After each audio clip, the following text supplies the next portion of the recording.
Welcome back to Fae Rock Legends, Bands, Tours, and History Fae. I am your host, Lydia, and today we're jumping into an extraordinary backstage conversation, a real-time capsule with a one and only Mick Jagger. This rare session, recorded in 1973, digs deep into the making of Fae Goat's Head Soup Fae, the truth behind band dynamics, and the raw edge of being a rock icon at the height of fame. It's like we have a direct line to his thoughts from that pivotal year. John, I am so excited to dive into this. Oh, Lydia, I'm right there with you. It's not every day you get to pull back the curtain on a legend like Mick Jagger, especially at such a crucial point in the Stones' career. 1973, Fae Goat's Head Soup Fae.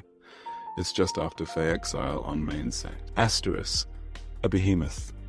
And before things really started to shift again in the late 70s, this era is absolutely fascinating for any Stones fan, or frankly anyone interested in rock history. Let's set the stage indeed.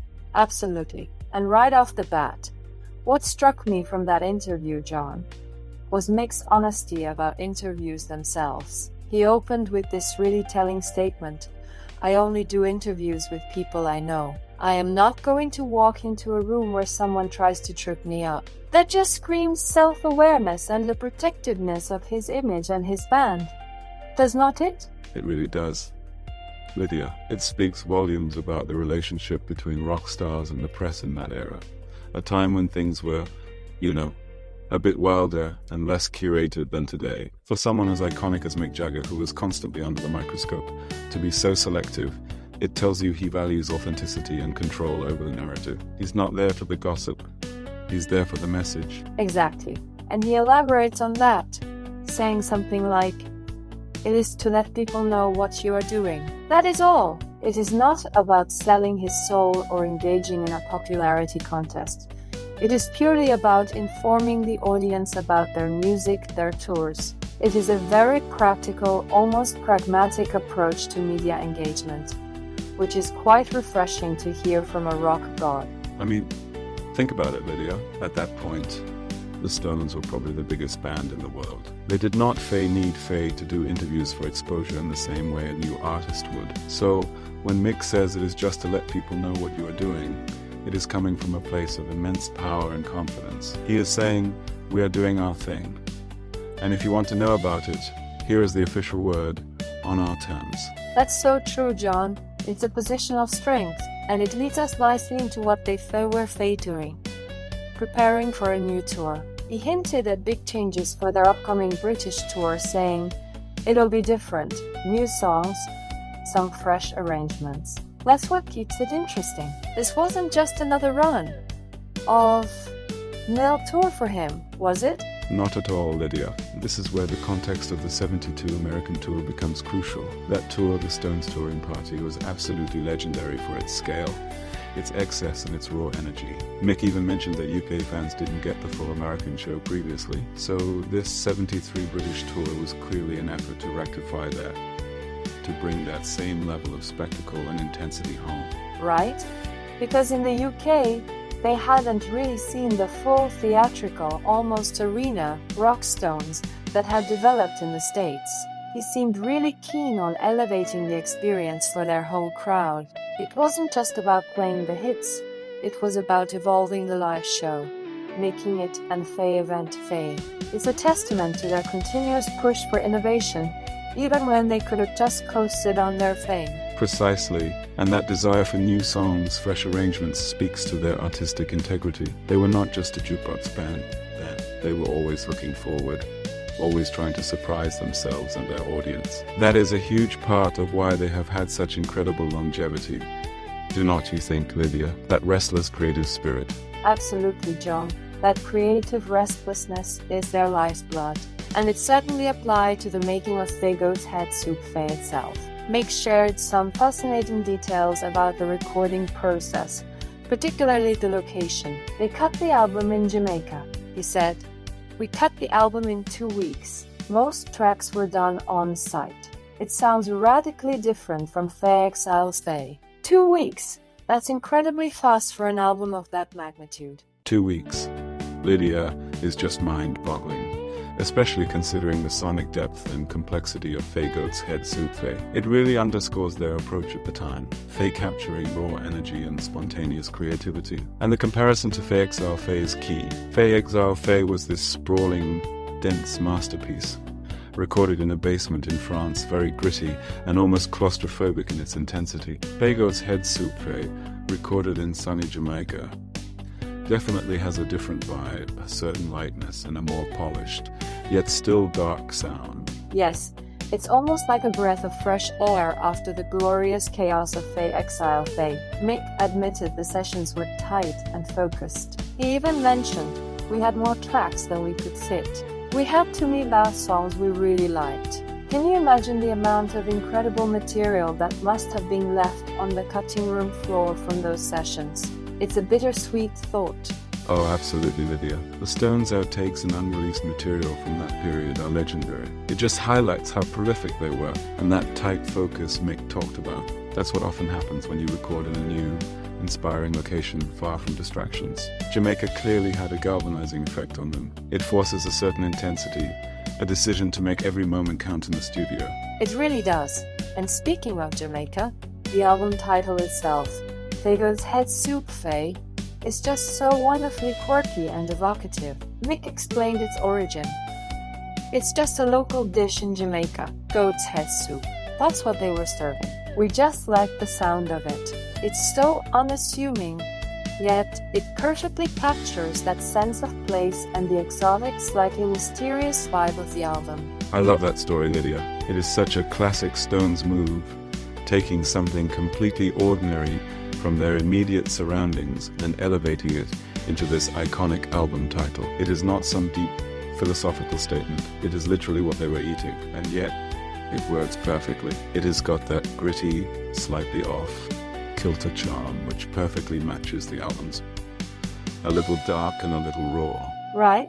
It is unpretentious but brilliant. It makes the album feel grounded in a real experience, which is something the Stones always excelled at translating their lives and travels into their art. It adds a layer of authenticity to the record, does not it? Totally. It grounds it. Lydia, it takes it away from being this abstract concept and ties it directly to their experience in Jamaica. And honestly, it's a title that just sticks with you. It's memorable.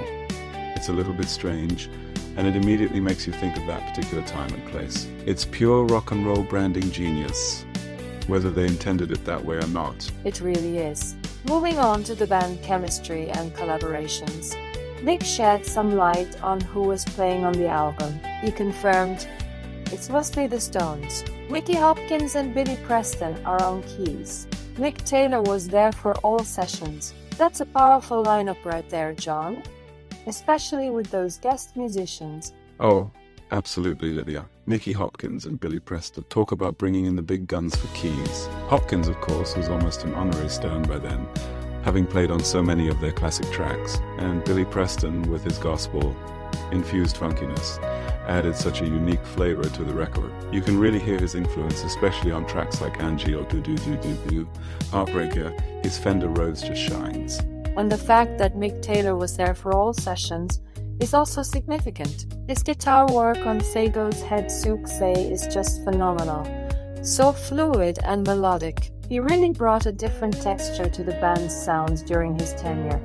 A more sophisticated, almost jazz-influenced touch that was a departure from Brian Jones' eclecticism, or even Keith's raw power. Taylor's presence, Lydia, can't be overstated. He really elevated the musicality. You hear it in the solos, the fills. It's impeccable. And then to raise the core songwriting dynamic, Mick talked about that, saying, Keith and I influence each other. Even if I write all the lyrics, he shapes the song. It really highlights that symbiotic relationship, doesn't it? It's never just one or the other. It's the magic formula, John. The Jagger. Rich's partnership is legendary for a reason. Mick might craft the narrative and the words, but Keith's riffs, his harmonic sense, his absolute visceral understanding of a song's core, gives it its backbone and its soul. They're two halves of a truly extraordinary whole, and Mick acknowledges that perfectly say the lyrics are his. But the shape, the feel, the very DNA of the song is a shared creation. Exactly. It's a testament to their mutual respect and their understanding of each other's strengths. It's never been about who gets sole credit. It's about the best possible song emerging from their collaboration. And you can hear that synergy throughout Fago's Head Soup Faye. It's a beautifully crafted album, showcasing both their individual genius and their collective power. It's a cohesive record in a way that Faye Exile Faye wasn't always, which I think was a conscious choice. Definitely a conscious choice, John. And as we continue to delve into Mick's thoughts from 1973, he also touched upon something that resonates even more today: age and energy in rock and roll. He candidly remarked, "People thought I'd quit at 30, but why should I stop when I am still having fun?" I mean, looking back from now with him still performing, that line is just golden.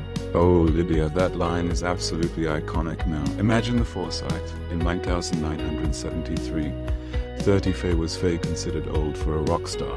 The whole live, fast, die young ethos was still very prevalent. So for Mick to defy that, to essentially say, "I am enjoying this, why would I stop?" It shows his rebellious spirit and his sheer love for what he does. And look at him now, still defying expectations in his 80s. Right? It's incredible. It just goes to show how much of a trailblazer he was. Even then, challenging the conventional wisdom of what a rock star's career trajectory should be. And that desire to keep going, to keep having fun, also translated into their live shows. He got candid about stagecraft, saying, "We pour money into the stage. Lights, sound, effects. We love making it theatrical." That is something they absolutely pioneered. Lydia, the Stones, along with maybe a few others, really brought theatre and spectacle to rock concerts. It was not just about the music, it was a full sensory experience. They understood that engaging an audience of thousands required more than just standing there. Lights, sound, effects, it all became part of the Stones' identity, that larger than live presentation. They turned the concert into an immersive event. They truly did. They weren't just musicians. They were performers, entertainers in the grandest sense. And that commitment to the stage, to making it theatrical, is another reason their live shows are still talked about today. It's not just a band playing, it's an experience. And that ties into their broader identity as a band, doesn't it? Absolutely, Lydia. It's all part of the package, the mystique. And Mick elaborated on their identity, touching on genre evolution and how they saw themselves. He said, "We're not just a rock band. We play blues, ballads, strings, it's all rock. It evolves." That's such a crucial statement, defining their expansive musical palette. It's so true, John. To pigeonhole the Rolling Stones as just a rock band would be a disservice to their incredible range. They seamlessly blend blues, R&B, country, gospel, pop, and yes, even strings and ballads, all under that broad umbrella of rock and roll. It's their ability to absorb and reinterpret these different genres that makes their sound so rich and enduring. That's what makes them unique, isn't it? That constant evolution, that refusal to be confined. And Mick doesn't shy away from critique either. He said, "I listen to everything. Some new bands, I like their unpredictability, but I don't care about being part of the establishment." That's still the rebellious spirit shining through. Lydia. Totally, John. Even at the height of their fame, Mick was still listening, still curious, and still very much an outsider by choice. He was not interested in conforming or becoming part of the establishments he once railed against. It is that perpetual us against the world mentality that kept them sharp, kept them pushing boundaries. It is so quintessentially Stones. It truly is. He might have been dressed in designer clothes and living a lavish lifestyle, but that punk rock attitude, that distrust of the mainstream, was still deeply ingrained. It is part of what made them, and continues to make them, so compelling. They were never going to settle, never going to just become a legacy act. Never. And that unpredictability he liked in new bands. That's what he saw in the Stones themselves too. They always kept you on your toes. So, looking back at this interview from 1973, what's your biggest takeaway about Mick Jagger and the Stones at that moment, John? My biggest takeaway, Lydia, is that even as they were ascending to unbelievable heights of fame, Mick was remarkably grounded and articulate about their craft. He wasn't just a showman. He was a thoughtful artist and a shrewd businessman, keenly aware of how to navigate the industry and his own creative process. And that desire for evolution, to keep things interesting, truly defined their approach to both recording and touring. It wasn't about resting on laurels, it was about constant reinvention, which is incredibly inspiring. I completely agree, John. For me, it's the sense of intentionality. Every decision, from who they do interviews with, to where they'd record, to the theatricality of their shows, and even the album title, felt deliberate. They were a band fully in control of their artistic vision and their narrative, even amidst the chaos of global superstardom. It's a snapshot of a band at its absolute creative and strategic peak. Still hungry, still rebellious, and still immensely fun. Well said, Lydia. It is a powerful glimpse into the mindset behind one of the greatest rock bands of all time.